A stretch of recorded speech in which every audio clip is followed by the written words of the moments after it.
எம்ஜிஆரின் பாசத்திற்குரிய தொண்டர், ஓய்வறியா உழைப்பாளி. அரசியல்ல நுழைஞ்ச காலத்துல இருந்து அஇஅதிமுக பயணிக்க ஆரம்பிச்சு இன்னைக்கு தாவேக அரசினுடைய சட்டமன்ற தலைவரா கம்பீரமா வீற்றிருக்கக்கூடிய ஜேசிடி பிரபாகர் அவர்களை பற்றின வாழ்க்கையை பத்தியும் அவருடைய உழைப்பை பத்தியும் தான் நாம இந்த வீடியோல பார்க்க போறோம். ஜேசிடி பிரபாகர் இப்ப வந்ததுனாலதான் ஒரு செய்வாருன்னு இல்ல, வந்து வரத்துக்கு முன்னாடியே அவர் நல்லா தான் செஞ்சுட்டு இருந்தாரு. தமிழக வெற்றி கழகன்றது போல தமிழகத்தை வெற்றி பாதையில நோக்கி தான் வந்து அவங்க எடுத்து செல்றாங்க. இந்த ஊர் மக்களுக்கு நிறைய உதவி செஞ்சது அவர் நல்லபடியா இருக்கணும். கடவுள் அவர் நிறைய ஆசீர்வாதமா இருக்கும். இங்க வர ஏழை எளிய மக்களுக்கு நல்லா செய்வாரு. எங்க அண்ணா வந்தது ரொம்ப சந்தோஷம் எங்களுக்கு. அவங்க நிறைய பேருக்கு நிறைய ஹெல்ப்ஃபுல்லா நிறைய விஷயங்கள் செஞ்சிருக்காங்க. ஜேசி பிரபாகர் வந்ததுக்கு எங்களுக்கு ரொம்ப ரொம்ப சந்தோஷம். எங்களுக்கு கடவுளுக்கு கொடானி கோடி நன்றி சொல்றேன்.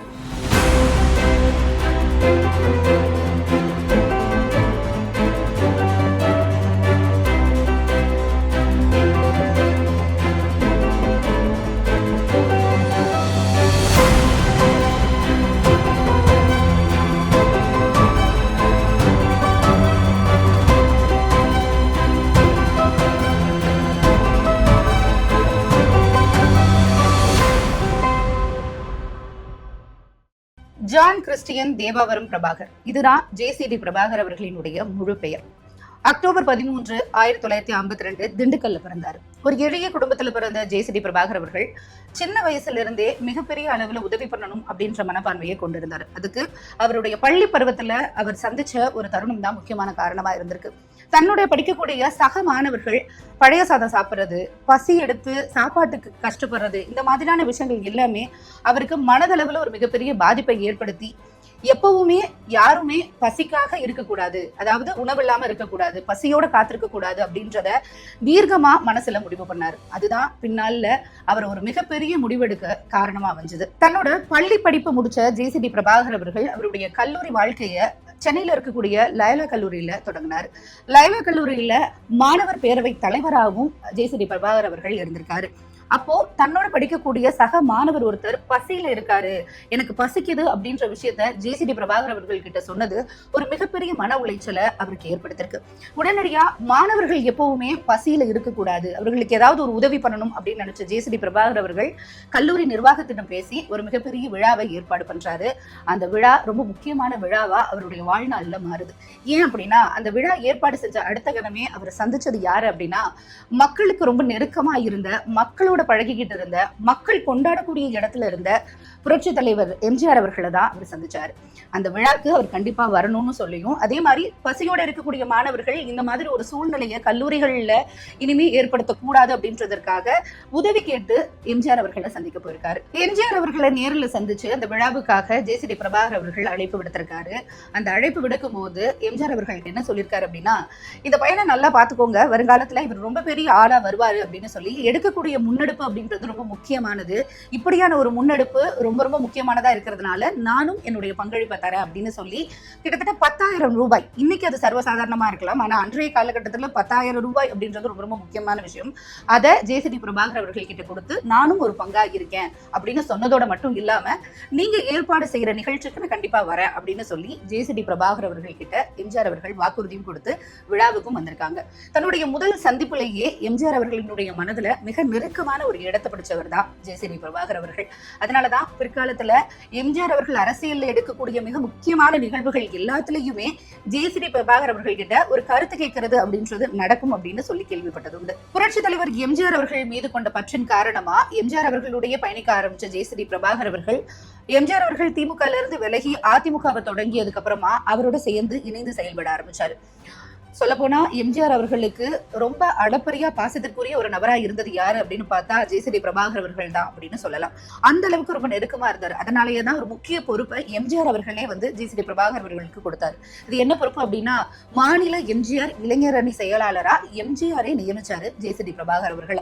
அதற்கப்புறமா தமிழ்நாட்டுல, அதாவது தமிழ்நாட்டினுடைய அரசியல் வரலாற்றுல ஒரு மிக முக்கிய முகமா ஜேசிடி பிரபாகர் அவர்கள் பார்க்கப்பட்டார். அதிமுக ஆட்சி கலைக்கப்பட்டு 1980ஆம் ஆண்டு நடந்த சட்டமன்ற தேர்தலில் நான் என்ன தவறு செஞ்சேன் அப்படின்னு சொல்லி எம்ஜிஆர் அவர்கள் ஒரு பிரச்சாரத்தை முன்னெடுத்தாரு. அந்த பிரச்சாரத்துல அவருக்கு உடன் நின்றிருந்தவர் யாரு அப்படின்னு பார்த்தா ஜேசிடி பிரபாகர் அவர்கள் தான். அந்த தேர்தல்ல, அதாவது அந்த சட்டமன்ற தேர்தல்ல ஜேசிடி பிரபாகர் அவர்கள் வில்லிவாக்கம் தொகுதியில போட்டியிட்டாரு.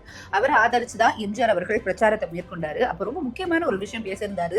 அதுதான் ஜேசிடி பிரபாகர் அவர்களுக்கும் எம்ஜிஆர் அவர்களுக்கும் எப்படியான நெருக்கம் இருந்தது அப்படின்றத நம்மளிடையே காட்டுனுச்சு அப்படின்னு கூட சொல்லலாம். அதாவது தேர்தலில் பிரச்சாரம் பண்ணிக்கிட்டு இருக்கும் போது எம்ஜிஆர் அவர்கள் என்ன சொன்னார் அப்படின்னா, எனக்கு மட்டும் குழந்தை பாக்கியம், அதாவது இறைவன் குழந்தை பாக்கியத்தை கொடுத்திருந்தா, அதுவும் எனக்கு பெண் பிள்ளை கொடுத்திருந்தா, நான் நிச்சயமா ஜேசிடி பிரபாகருக்கு தான் மனமுடிச்சு வச்சிருப்பேன். அப்படிப்பட்ட ஒரு நபரை நீங்க ஆதரிக்கணும், அவருக்கு ஓட்டு போடணும் அப்படின்னு சொல்லி ஓட்டு கேட்டாரு. இந்த விஷயம் ஏன் இவ்வளவு ரொம்ப முக்கியமானதா பார்க்கப்படுது அப்படின்னா, ரொம்ப இளம் வயதிலேயே எம்ஜிஆர் அவர்களுக்கு எந்த அளவுக்கு நெருக்கமான ஒரு இடத்தை பிரிச்சிருக்காரு ஜேசிடி பிரபாகர் அவர்கள். அதுவும் குறிப்பா இவ்வளவு ஆளுமைகள் அரசியல்ல இருந்தாலும் ரொம்ப நம்பிக்கைக்குரிய ஒரு ஆளா ஜேசிடி பிரபாகர் அவர்களை எம்ஜிஆர் அவர்கள் பாக்குறாரு அப்படின்றதுதான் நாம இந்த விஷயத்துல இருந்து தெரிஞ்சுக்கக்கூடிய ஒரு விஷயமா இருக்கு. அந்த தேர்தல் சமயத்துல தன்னோட காலில் காயம் ஏற்பட்டிருந்தாலும் தொடர்ச்சியா பிரச்சாரத்துல ஈடுபட்டு அந்த முதல் தேர்தலில் ஜேசிடி பிரபாகர் அவர்கள் வில்லிவாக்கம் தொகுதியில வெற்றியும் பெற்றாரு. முதல் வெற்றியை பதிவும் செஞ்சாரு. அது மட்டும் இல்லாம எம்எல்ஏவா தனது பணியை தொடங்கின ஜேசிடி பிரபாகர் அவர்கள் அவர் இந்த மக்களுக்காக என்னெல்லாம் செஞ்சிருக்காரு அப்படின்றத பார்த்த எம்ஜிஆர் அவர்களுக்கு இன்னும் அது ஒரு பெரிய பெருமையும் பூரிப்பையும் ஏற்படுத்தினுச்சு. ரொம்ப கவனத்தையும் ஈர்த்ததுன்னே சொல்லலாம். புரட்சி தலைவர் எம்ஜிஆர் அவர்களினுடைய மறைவு அப்படின்றது தமிழ்நாட்டுல ஒரு மிகப்பெரிய அதிர்ச்சியை ஏற்படுத்தினுச்சு. ஏன் அப்படின்னா, அவருடைய மறைவுக்கு பின்னாடி அதிமுக அப்படின்ற கட்சி என்னவாகும், யார் இதை எடுத்து நடத்துவாங்க அப்படின்றதுல ஒரு மிகப்பெரிய பயமும் அதிர்ச்சியும் தமிழ்நாட்டு மக்களுக்கு இருந்தது. அப்பதான் அவருடைய மறைவுக்கு பின்னாடி அதிமுக 2 பிரிவுகளா, அதாவது 2 பிளவா பிளக்கப்பட்டுச்சு அப்படின்னு சொல்லலாம். அதுல வந்து ஒரு அணியா ஜானகி அவர்களினுடைய அணியும், இன்னொரு அணியா ஜே அவர்களினுடைய அணியும், அதாவது ஜெயலலிதா அவர்களினுடைய அணியும் இருந்தது. முதல்ல ஜேசிடி பிரபாகர் அவர்கள் ஜானகி அவர்களினுடைய அணியில தான் இருந்தாங்க. அதன் பின்னர் ஜெயலலிதா அவர்கள் அழைப்பு கொடுத்ததுனால ஜெயலலிதா அணிக்கு ஜேசிடி பிரபாகர் அவர்கள் வந்தாங்க. எப்படி எம்ஜிஆர் அவர்களுக்கு ஒரு நம்பிக்கைக்குரிய நபரா ஜேசிடி பிரபாகர் அவர்கள் இருந்தாரோ, அதே மாதிரி ஜெயலலிதா அவர்களுக்கும் ஒரு மிக முக்கியமான நம்பிக்கைக்குரிய ஆளா ஜேசிடி பிரபாகர் அவர்கள் இருந்திருக்காரு.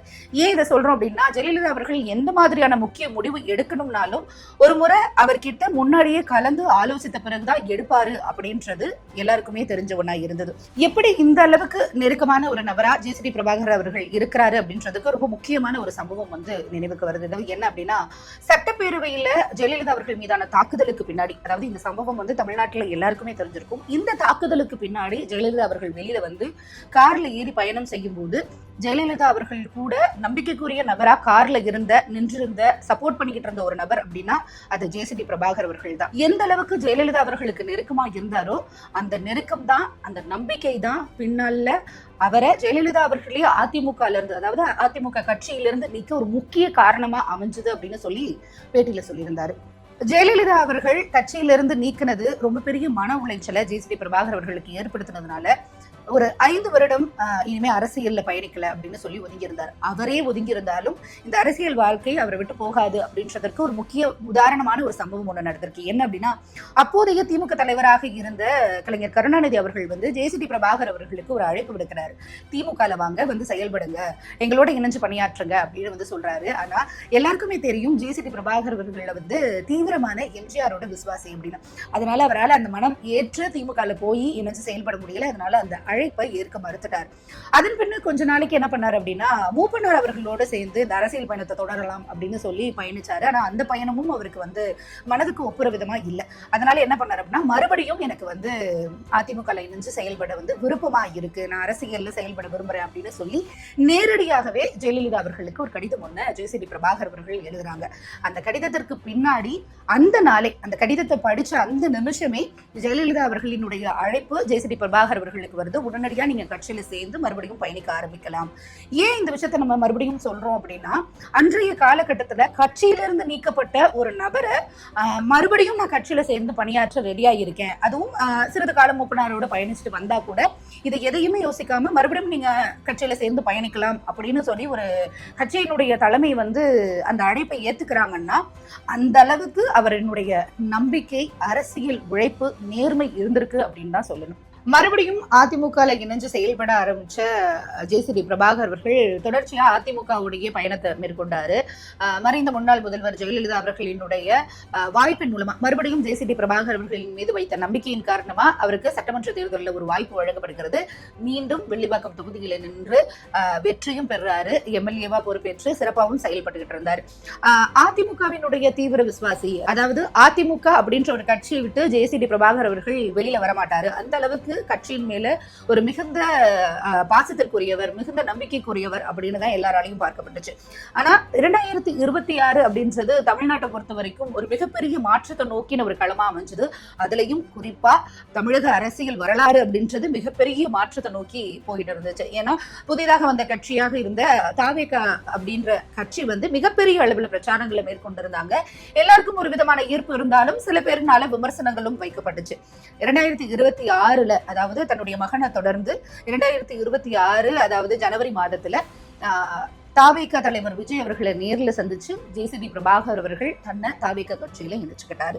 தாவேக கட்சியில இணைஞ்சதுக்கு அப்புறமா அவருக்கு என்ன பண்ண போறாரு, அவருடைய பொசிஷன் என்னவா இருக்கும், அவருடைய அரசியல் களம் எப்படி அமையும் அப்படின்ற எல்லா கேள்விகளும் அவரை நோக்கி வைக்கப்பட்டுச்சு.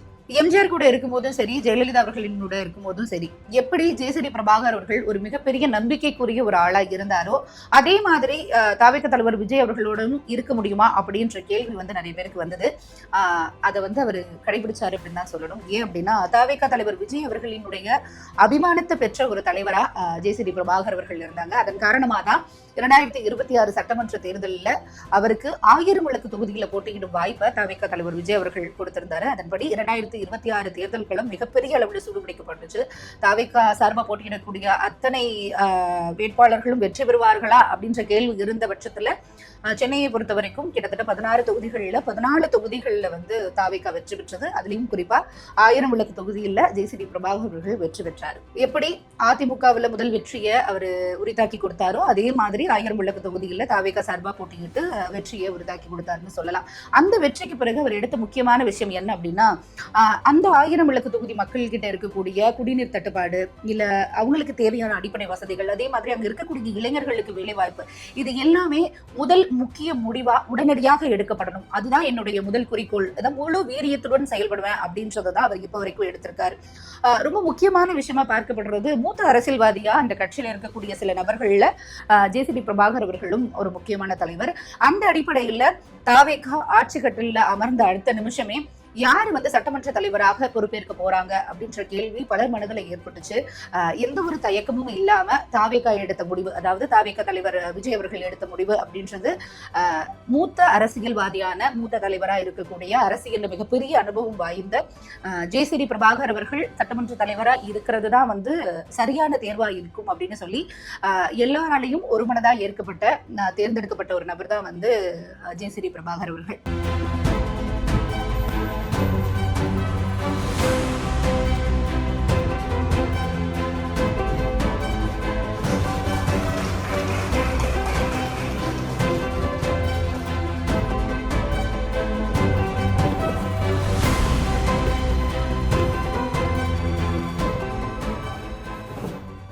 ஜேசிடி பிரபாகர் அவர்கள் வந்து சட்டமன்ற தலைவரா தேர்ந்தெடுத்ததுக்கு அப்புறமா வந்து ஏற்கனவே இருக்கக்கூடிய அரசியல் ஆளுமைகளுக்கும் சரி, அரசியல் தலைவர்களுக்கும் சரி, அவர் எப்படிப்பட்ட ஆளு, எப்படி பயணிப்பாரு அப்படின்றதெல்லாம் தெரிஞ்சிருக்கும். ஆனா இன்றைய தலைமுறைக்கு அவரை பத்தின சில விஷயங்கள் தெரியணும்ல. அப்படி அவரை பத்தி நிறைய தெரிஞ்சுக்கிட்ட விஷயத்துல ரொம்ப முக்கியமான விஷயம் என்ன அப்படின்னா, வெறும் ஆளும் கட்சிக்கு மட்டும் கிடையாது, எதிர்கட்சி தலைவர்களுக்கும் ரொம்ப பிடித்தமான ஒரு சட்டமன்ற தலைவரா வந்து ஜேசிடி பிரபாகர் அவர்கள் சட்டமன்றத்துல பேசினார் அப்படின்னு தான் சொல்லணும். அவரு சட்டமன்றத்தை கையாண்ட விதம் அப்படின்றது வந்து ரொம்ப புதுவிதமா இருந்தது. 2 கட்சிகளுக்கும் வாய்ப்பளிக்கிறது, 2 கட்சிகளையும் ஒரே மாதிரி பாக்குறது அப்படின்ற விஷயம் எல்லாம் வந்து இளம் தலைமுறையினருக்கு வந்து அவரை பத்தின ஒரு புரிதலை ஏற்படுத்தினுச்சு. அவர் மேல ஒரு ஆர்வத்தை நீட்டிக்க வச்சுதனே சொல்லலாம். அந்த அளவுக்கு அவர் வந்து சட்டமன்றத்தை ரொம்ப அழகா கையாண்டாரு. நீங்களும் ஆதாரம் இல்லாம சொல்லக்கூடாதா? ஆதாரம் இருக்கு. பேரை சொல்லுங்க, ஊரை சொல்லுங்க, எந்த வழக்கு போலீஸ் ஸ்டேஷன் சொல்லுங்க, நீங்க சொல்லக்கூடாது. தலைவர்களே ஆதாரத்தை நாளைக்கு நான் அதே மாதிரி வெறும் அரசியல் மட்டும் தான் அவருக்கு அனுபவம் இருக்கா அப்படின்னு கேட்டா அதையும் தாண்டி இவர் வந்து விளையாட்டு துறையில மிகுந்த ஆர்வம் கொண்டவர் அப்படின்றது எப்படி தெரியும் அப்படின்னா, அவருக்கு சின்ன வயசுல இருந்து செஸ் மேல ஒரு ஆர்வம் இருக்கு. அதே மாதிரி அவருடைய நண்பரும் செஸ் மேல ஆர்வம் கொண்டிருந்ததுனால தமிழ்நாட்டுல இந்த சதுரங்க விளையாட்டிற்கான ஒரு சம்மேளனம் உருவாக்கணும் அப்படின்றது ஒரு நீண்ட நாள் கோரிக்கையா இருந்தது. அவரு எம்எல்ஏவா இருந்த காலகட்டத்துல, அதாவது கடந்த 2011 இருந்து 14 வரைக்கும் இருக்கக்கூடிய காலகட்டத்துல அனைத்து இந்திய சதுரங்க விளையாட்டு சம்மேளனத்தினுடைய தலைவராகவும் பணியாற்றியிருக்காரு. எம்ஜிஆர் அவர்களிடமிருந்து படித்த அரசியல் பாடத்தை இன்றைய தலைமுறை அரசியல்வாதிகளுக்கு, அதாவது இளம் தலைமுறை அரசியல்வாதிகளுக்கு கடத்துறதுல சபாநாயகர் ஜே.சி.டி. பிரபாகர் அவர்களுக்கு முக்கியமான பொறுப்பு இருக்கு அப்படின்றது அவருக்கும் தெரியும், அவர் சார்ந்திருக்கவங்களுக்கும் தெரியும். தன்னோட பணிகளை மென்மேலும் தொடர்ந்து செய்யவும், சட்டமன்ற மரபுகளை காத்து அறம் புரளாமல் பேரவையை முன்னெடுத்து செல்வார் அப்படின்றத நம்ம உறுதியா நம்பலாம். நம்ம மட்டும் இல்ல, அவர் கூட அரசியல் களத்துல பயணிச்ச அத்தனை பேரும் இந்த நம்பிக்கையை மிகப்பெரிய அளவுல அவர் மேல வச்சிருக்காங்க. தாவேகா கட்சியிலையும் சரி, சட்டமன்றத்திலையும் சரி, ஒரு மூத்த அரசியல்வாதியா அங்க இருக்கக்கூடிய அத்தனை தலைவர்களையும் வழிநடத்தி செல்வார் அப்படின்ற ஒரு மிகப்பெரிய நம்பிக்கை நமக்கு மட்டும் இல்ல, மக்கள் மத்தியிலையும் இருக்கு. அதே மாதிரி அடுத்த 5 வருஷத்துல இன்னும் மக்களுக்காக அவர் எப்போதும் செஞ்சது போல நிறைய விஷயங்கள் செய்வாரு அப்படின்ற நம்பிக்கையை மக்கள் அவர் மேல வச்சிருக்காங்க. அவருடைய அரசியல் பயணம் அடுத்த 5 வருடங்களுக்கு மிக முக்கியமா மென்மேலும் சிறப்பாக பணியாற்ற C7 வாய்ஸ் சார்பா எங்களுடைய வாழ்த்துக்களை தெரிவிச்சுக்கிறோம்.